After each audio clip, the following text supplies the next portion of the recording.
My name is Melinda Hoskins. I'm a teacher at Rader Elementary School. I teach 6th, 7th, and 8th grade, and I nominated my student Daniel to receive a bike. I nominated Daniel because he is a special student of mine. He actually rose 3 grade levels in his reading this year, which is a huge thing because reading is not his favorite thing to do, but it's something that he's really decided to improve on because he has goals. His background is somewhat difficult, but he has persevered, and I admire him very much.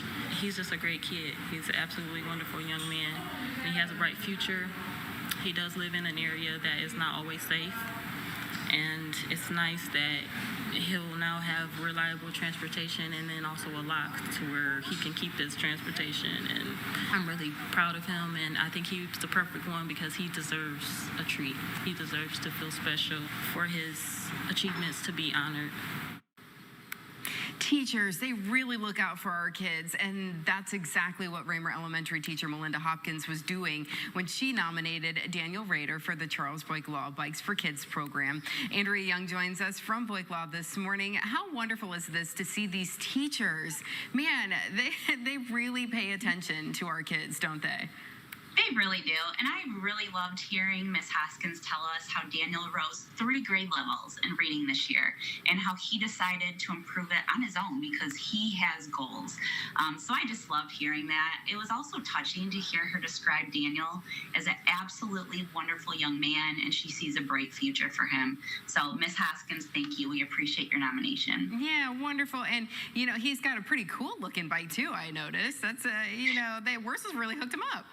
He was zipping around on that, so it's cool to see. And Daniel, we're proud of your hard work this year, and we hope to hear many more of your achievements. Yeah, great job with reading, and he has that walk to lock it up and make sure that he's taking good care of it. And yeah, he's gonna ride in style there. I like that orange. That's really fun, isn't it? It is. A lot of kids are riding around the neighborhoods right now and just having fun, enjoying the summertime. And this is also the time of year, though, where we see, maybe some dogs are out too, and they might not be on their leash, and kids are gonna want to maybe pet them. They love dogs, don't they? So, but we have to be careful, don't we? We really do. And a colleague said to me the other day, we're in the dog days of summer, and we are, and especially for my office, we are really getting an upswing in dog bite intakes and calls. So just a couple things I want to point out with that is, one, don't leave young children alone with dogs.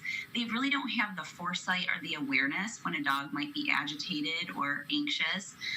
So don't leave the young kids alone. I know they're all over social media and their cute photos and things like that, but just be careful with that. Along with that, be careful letting kids be in a dog's face, especially putting their face near the dog's. We see so many dog bite injuries to a face, and that can lead to years of scarring, if not a lifetime of scarring. So please be careful with that. If a dog bite does occur, sometimes they just cannot be avoided. They need to be cleaned immediately, and I recommend it's cleaned by a professional.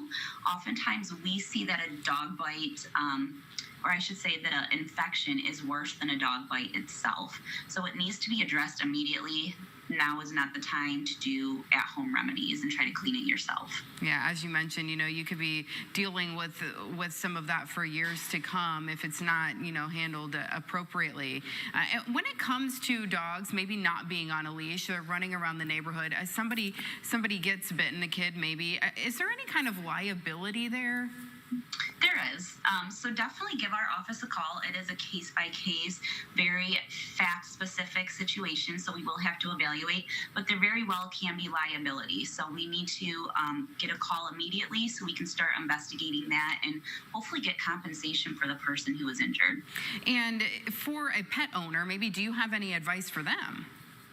Keep insurance. Homeowners insurance usually will cover it, so you definitely want to talk to your adjuster and make sure that you do have adequate coverage. Medical expenses for a dog bite can be very expensive, especially if there is plastic surgery involved, skin grafts, things like that. So get with your insurance adjuster and make sure you do have coverage. And good advice this morning because, we love our dogs, but like you mentioned, sometimes the dogs don't like it when you get up in their face or they don't know you, and kids, they mean well, but and dogs mean well too, but sometimes we just have to be careful because they can't talk to us, the dogs, so we don't know when they get out of my face, so that's how they react. So great advice for families this morning. And hey, this is week 6 for Bikes for Kids, so we still have a few left to give out that we're looking forward to. Yeah, we have 4 more winners to announce, so I'm excited to announce those in the weeks to come. Very good. Andrea, thank you so much for joining us this morning.